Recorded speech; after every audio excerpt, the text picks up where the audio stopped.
Hello, 6 days, 7 nights. Thank you very much for being with us. This is Ahmed Shakil 5858. I am Ahmed Budnam. Following news have been reported by American and Canadian channels and AP, AFP and Reuters news agencies. Now the headlines. October 7 attack on Israel was commemorated all over the world. Rallies and protests. Russian invasion on Ukraine, a continued saga. Category 5 Hurricane Milton is about to landfall on Florida.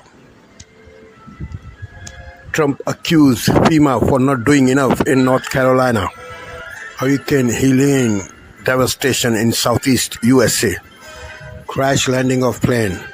Campaign trail of Trump and Kamala Harris. Now please watch the channels.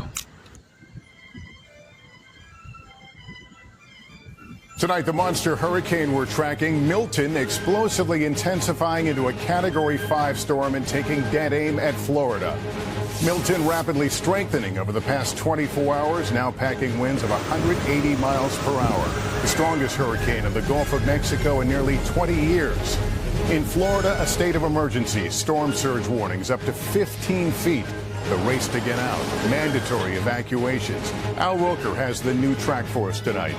It comes as Florida and the Southeast are still reeling from Hurricane Helene's blast just 11 days ago. Thousands still without water. We're with the National Guard on an urgent mission to deliver relief. And in Tennessee, growing questions at a plastic factory where nearly a dozen workers were swept away. Also tonight, the solemn ceremonies as Israel marks a year since the deadly Hamas terror attack. Here in the U.S., the memorials for the victims and the hostages, and protests returning to campus as the deadly war expands to new fronts. The race for the White House with just 29 days to go, Kamala Harris launching a media blitz, and Donald Trump under scrutiny after suggesting bad genes are to blame for migrants who commit murder. And like father, like son, LeBron and Bronny James taking the court together and making NBA history. This is NBC Nightly News with Lester Holt. Tonight, breaking news as we come on the air. Hurricane Milton has now exploded into a Category 5 hurricane, now set to slam into Florida. The state of emergency at this hour. In just 10 hours' time, from 2 a.m. to noon today, Hurricane Milton growing from a Category 1 hurricane to a Category 5. The strongest hurricane in the Gulf in nearly 2 decades now. Authorities expecting major damage in Florida. Mass evacuations now underway along the Florida coast. Tampa Bay among the areas bracing for a severe impact. And this hurricane threatening an historic storm surge up to 15 feet in some areas. Ginger Z standing by. She's live in Florida with the new forecast just in from the National Hurricane Center. Also breaking as we come on tonight amid this tragedy unfolding already from Hurricane Helene. The death toll now at least 230. The National Guard and FEMA on the ground for days now. And tonight they're also now dealing with false claims and conspiracy theories being pushed by former President Trump. Republican Senator Tom Tillis making it clear border issues are not affecting aid in North Carolina. And just moments ago now, Vice President Kamala Harris before the cameras on these false claims, saying Americans in the storm zone are entitled to this help. And the Vice President's warning now about this next hurricane now coming. 1 year ago tonight, the Hamas terror attack inside Israel. Tonight, nearly 100 hostages are still being held by Hamas. And the American wife tonight and her message right here, with her husband still being held 1 year later. Back here in the U.S., the emergency landing, passengers terrified on board, with one engine on fire, air traffic control unable to reach the pilots. The FAA investigating tonight. This evening, the American woman rescued, stranded at 20,000 feet for 3 nights. Tonight, the Patriot star arrested and charged. And the tributes pouring in tonight to Grammy winner Cissy Houston, the mother of the late Whitney Houston. Tonight, here we go back, the performance, Whitney Houston and her mother together. From ABC News World Headquarters in New York, this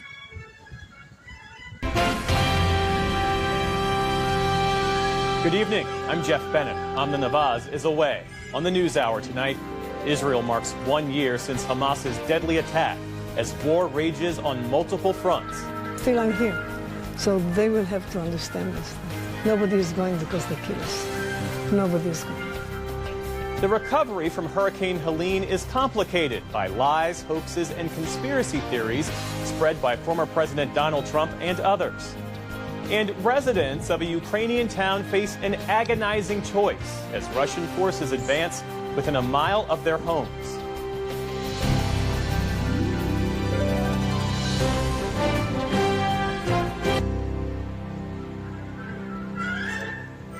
Today's other headlines start with Hurricane Milton, which has rapidly intensified to a Category 5 storm.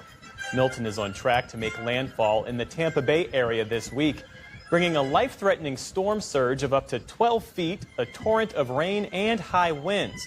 Authorities and residents there are racing to prepare. For many today, that meant filling sandbags. Others have already heeded evacuation orders. All this comes less than 2 weeks after Hurricane Helene battered the same area. We had a lot of debris left from Hurricane Helene on Florida's Gulf Coast. That creates a huge hazard if you have a major hurricane hit in that area this week. Helene caused at least 230 deaths. About half of those fatalities were in North Carolina, where apocalyptic scenes still cover the western part of the state. Today, the FEMA administrator once again responded to unsubstantiated claims that her agency isn't doing enough to help the storm's victims. Absolutely false. We have thousands of people on the ground, not just federal, but also our volunteers in the private sector. And frankly, that type of rhetoric is demoralizing to our staff that have left their families to come here and help the people of North Carolina. And we will be here as long as they're needed. Shortly after that press conference, Criswell traveled to Florida, where she met with state and local officials ahead of Hurricane Milton. The U.S. Supreme Court kicked off its new term today. In the months ahead, the justices will hear cases about ghost guns and transgender rights, among others. Today, the court declined to hear a Biden administration appeal over emergency abortions in Texas. In doing so, the justices left in place a lower court ruling saying hospitals can't be required to perform abortions that go against Texas law. The court also turned away an Alabama fertility clinic's bid to avoid a wrongful death claim over the destruction of a couple's frozen embryo. The case raised broader concerns about legal protections for in vitro fertilization nationwide. The justices also declined to hear appeals by singer R. Kelly on his child sex crime conviction and the social media platform X over a search warrant in an election interference case. A Russian court sentenced a 72-year-old American man today to nearly 7 years in prison on charges of fighting for the Ukrainian military. Prosecutors say Stephen Hubbard signed a contract as a mercenary and fought for 2 months back in 2022 before being captured. He's the first American to be convicted on such charges. Hubbard is originally from Michigan, but had reportedly been living in Ukraine since 2014. Russian arrests of Americans have become increasingly common amid concerns that authorities are targeting U.S. citizens for future prisoner swaps. Georgia's Supreme Court has temporarily put back in place a ban on nearly all abortions after about 6 weeks of pregnancy. The order is meant to give the justices time to consider an appeal of last week's ruling by a lower court judge that found the ban violates the state's constitution. Georgia law was passed in 2019 but didn't take effect until the fall of Roe v. Wade in 2022. It prohibits most abortions once a detectable human heartbeat is present, usually around 6 weeks, which is before many women know they are pregnant. And 2023 was the driest year for the world's rivers in more than 3 decades. That's according to a new report by the UN's weather agency. Prolonged droughts have drained water levels in some areas to all-time lows, like here in the Amazon. The report also noted that glaciers, which feed many of the world's rivers, suffered the largest loss of mass in half a century last year. The agency's director said that rising global temperatures are partly to blame and called the state of water, quote, the canary in the coal mine of climate change. And a pair of Americans have won the Nobel Prize for Medicine. The Massachusetts-based duo of Victor Ambrose and Gary Ruvkin were recognized for the discovery of tiny bits of genetic material known as microRNA. A panel in Stockholm said their findings, initially studied in worms, are fundamentally important for how organisms develop and function, including humans. After hearing the news, Ruvkin said a Nobel Prize amounts to a quantum leap in terms of recognition for their work. And Ambrose explained the potential real-world health implications of microRNA. The deeper we understand living systems, the better equipped we are to figure out what's wrong, or when these systems go awry in the context of disease. Experts say learning how to manipulate microRNA could one day lead to powerful treatments for diseases like cancer. Tomorrow, the Nobel for Physics will be announced. On Wall Street today, stocks struggled to start the week. The Dow Jones Industrial Average dropped about 400 points, or nearly 1%. The Nasdaq gave back more than 200 points. The S&P 500 also ended lower on the day. And a passing of note. Cissy Houston, the mother of the late Whitney Houston and a successful singer in her own right, has died. The two-time Grammy winner performed alongside the likes of Elvis Presley and Aretha Franklin. She saw early success as part of the vocal group The Sweet Inspirations, who sang backup for several soul acts and featured on Van Morrison's Brown Eyed Girl. Branching out on her own, Houston was an in-demand sessions singer. Her vocals can be heard on tracks by Jimi Hendrix, Luther Vandross, and Beyoncé, among others. Cissy Houston was 91 years old. And still to come on the NewsHour, Tamara Keith and Amy Walter break down the latest political headlines. Russian forces advance on a Ukrainian town, leaving residents with the painful choice of whether to stay or go. And a college trains students to become automotive technicians and works to increase diversity in the field. This is the PBS NewsHour from the David M. Rubenstein Studio at WETA in Washington, and in the West from the Walter Cronkite School of Journalism at Arizona State University. Among the first targets on the morning of... This news is funded by viewers like you. Please support our work at democracynow.org/give. Welcome to Democracy Now!, democracynow.org, The War and Peace Report. I'm Amy Goodman. Israel's military has ordered hundreds of thousands of Palestinians to evacuate their homes or face death as it launches a fresh ground offensive in the northern Gaza Strip. The latest mass evacuation order came on the first anniversary of the start of Israel's brutal assault on Gaza following Hamas's surprise attack on October 7th. Over the weekend, at least 26 Palestinians were killed after Israeli forces attacked a mosque and a school sheltering displaced people in Deir al-Balah. Elsewhere, at least 9 children were among 17 killed when Israel's military bombed the Jabalia refugee camp. Many residents were unable or unwilling to leave their homes. I am staying here. Where else would I go? I want to die here. As long as they say that evacuation is forbidden, where will I go? We are staying. If they want us to die, so be it. And I suffer from osteoarthritis. Where do I go? On Sunday, an Israeli artillery shell struck the home of 19-year-old journalist Hassan Hamad in Jabalia, killing him. In recent weeks, Hamad had received death threats via WhatsApp from an Israeli number. He also received phone calls and text messages from an Israeli officer ordering him to stop filming. Hassan Hamad is at least the 175th Palestinian journalist killed in Gaza since last October.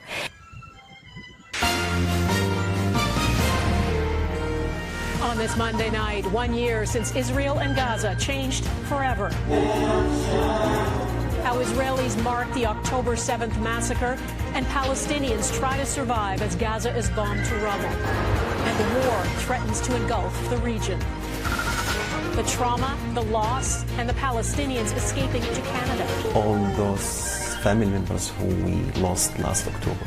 Plus, what life is like in about us, but you can't feel what we are suffering from. First it was Eileen, now it's Milton. Time is going to start running out very, very soon. The next explosive hurricane barreling to Florida and what's amplifying the danger.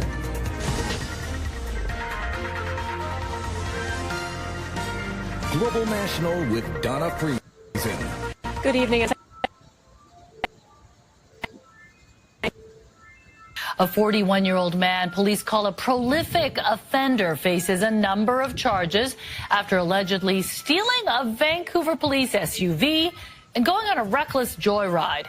One bystander was injured, and as CTV's Ben Milger reports, families with small kids were in the park and ran for safety.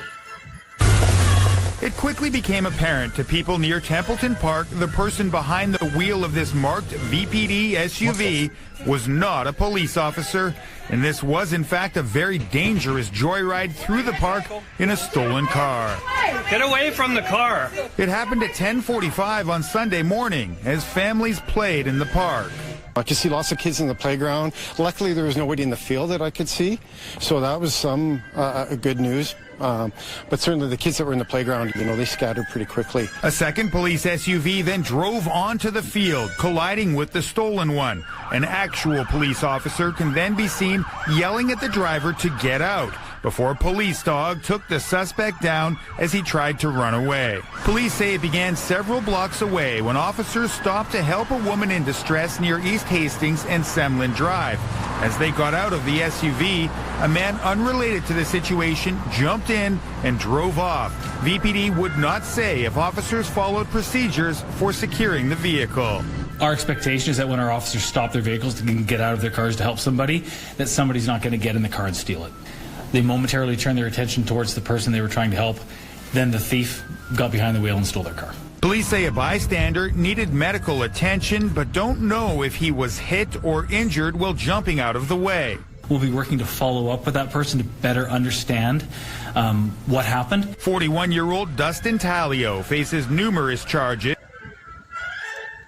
Well, it is election night in America, and it will be election night in America every night for the next 29 days until November 5th, the final election night of the season. Voting is already underway at early voting locations and with mail-in ballots in this country. Over 2 million votes have already been cast. 53% of those votes are from registered Democrats. 31% are from registered Republicans. As usual, Donald Trump stupidly discourages early voting while Democrats encourage early voting. Vice President Harris had no campaign events today, but at the Vice President's residence in Washington, D.C., she invoked the Israeli tradition of planting a tree to honor the memories of the victims of the October 7th attack in Israel exactly 1 year ago today. The Jewish philosopher Rabbi Abraham Joshua Heschel wrote, and I quote, "Religion begins with a consciousness that something is asked of us." So in this moment, on the 1-year commemoration of October 7, what is asked of us? What is asked of us? First and foremost, I believe that we must never forget. I will never forget October 7, and the world must never forget. What is asked of us? We must work to ensure nothing like the horrors of October 7 can ever happen again. And on this solemn day, I will restate my pledge to always ensure that Israel has what it needs to defend itself. It's getting spooky. Democrats haunted by the echoes of Hillary Clinton. That's from Politico. Kamala went from being the next Obama to being Hillary. They're worried she's running the same play it safe campaign. Up to this point, she's had about the same number of events as Hillary. And Crooked had pneumonia. Since the DNC, Kamala's spent half of her time in D.C., a third of it without any public appearances. Trump is everywhere. Anxious Dems wonder why Harris isn't. Kamala's been a ghost, and even Vegas is spooked. Trump's up by 7 points in the betting markets. Look at that. And CNN is gearing up for a horror show. What happens if the polls are slightly off? Remember, back in 2020, the polls underestimated Donald Trump. So what happens if we have a similar error across those key battleground states? Well, if that happens again, look at this. Donald Trump carries all of these Great Lake battleground states. He carries Nevada as well. Of course, he carries Arizona, Georgia, and North Carolina. And he gets to, get this, 312 electoral votes. So the bottom line is, if we have an error like we did 4 years ago, Donald Trump is going to win this election. Kamala Harris is going to lose. Joy turning into dread. Even Saturday night feels it. Watch. Funny. Remember, Kamala was his idea. David Axelrod says Harris needs to step it up. It's only the most difficult oral exam on the planet for the most difficult job. So Obama's ordering Harris to do more interviews. And the last time a Democrat didn't listen to Obama, they got cooed. So Harris began a media blitz this week. This is how 60 Minutes went. It seems that Prime Minister Netanyahu is not listening. Well, Bill, the work that we have done has resulted in a number of movements in that region by Israel that were very much prompted by or a result of many things, including our advocacy for what needs to happen in the region. I don't know what she just said there. Even 60 Minutes told her she's not living in the real world.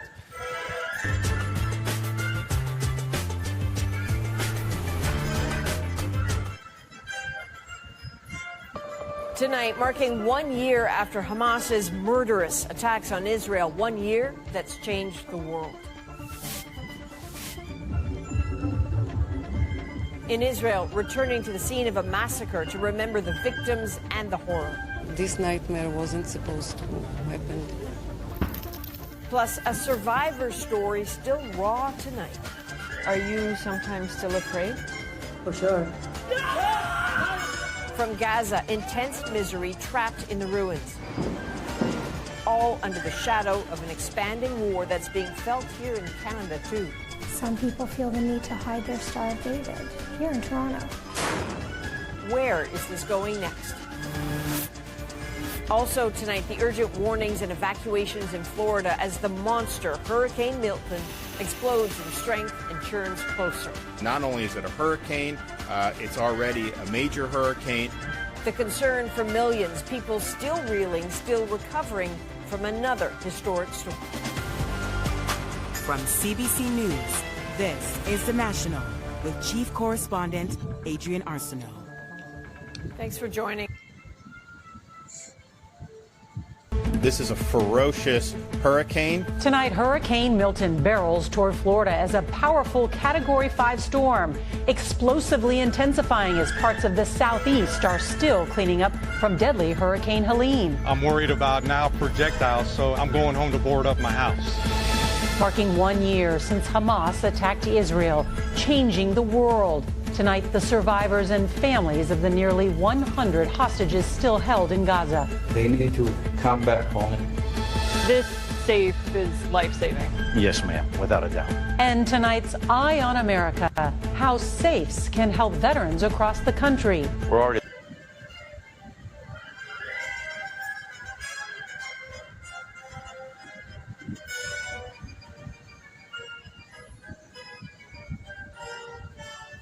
Thank you for sparing your precious time.